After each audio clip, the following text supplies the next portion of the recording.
সকলোকে মোৰ অন্য এটি নতুন ব্লগলৈ স্বাগতম জনাইছোঁ। আজি মই আপোনালোকৰ আগত শ্বেয়াৰ কৰিব লৈছোঁ আমি আবু ধাবিত থাকোঁতে আমি যোনখন হোটেলত আছিলোঁ তাতে আমি য'ত ব্ৰেকফাষ্ট কৰিছিলোঁ, ব্ৰেকফাষ্ট এৰিয়া আৰু ব্ৰেকফাষ্ট আইটেমছ কি আছিলে তাকে অকণমান শ্বেয়াৰ কৰিছোঁ, দেখুৱাই দিছোঁ আপোনালোকৰ আগতো। আৰু ভিডিঅ' এইবিলাক মই বহুত আগতে কৰা, কিন্তু মোৰ ভিডিঅ' দিওঁতে বহুত পলম হৈছে, কাৰণ মোৰ ল'ৰা এক্সাম আহি আছে, হাফ ইয়াৰলি এক্সাম, তাৰ লগতো লাগি থাকিবলগীয়া হৈছে। সেইকাৰণে ভিডিঅ'বিলাক লাহে লাহে দি আছোঁ আৰু আপোনালোকে যাতে বেয়া চেয়া নাপায় আৰু।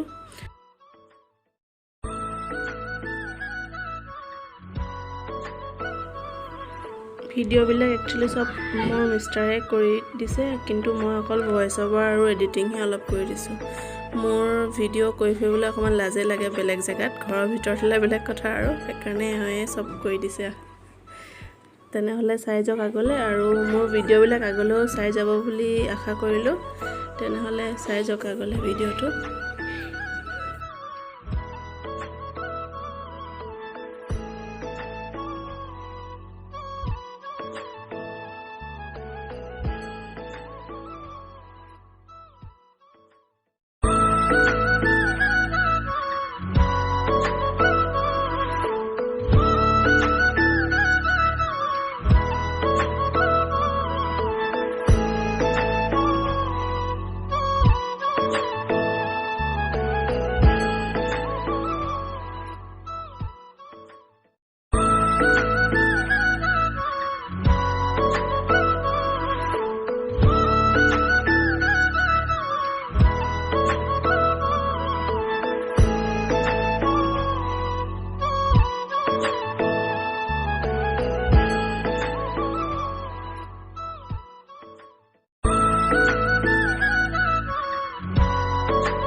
লবিলৈ গৈ আছোঁ চব বহি আছে ব্ৰেকফাষ্ট কৰি আছে আৰু আমাৰ গৃহলক্ষ্মী কৰি আছে ব্ৰেকফাষ্ট উইথ ছান মানস দত্ত কণী খাব পাৰিছানে কেনেকুৱা কণী কেনেকুৱা মজা মজা মজা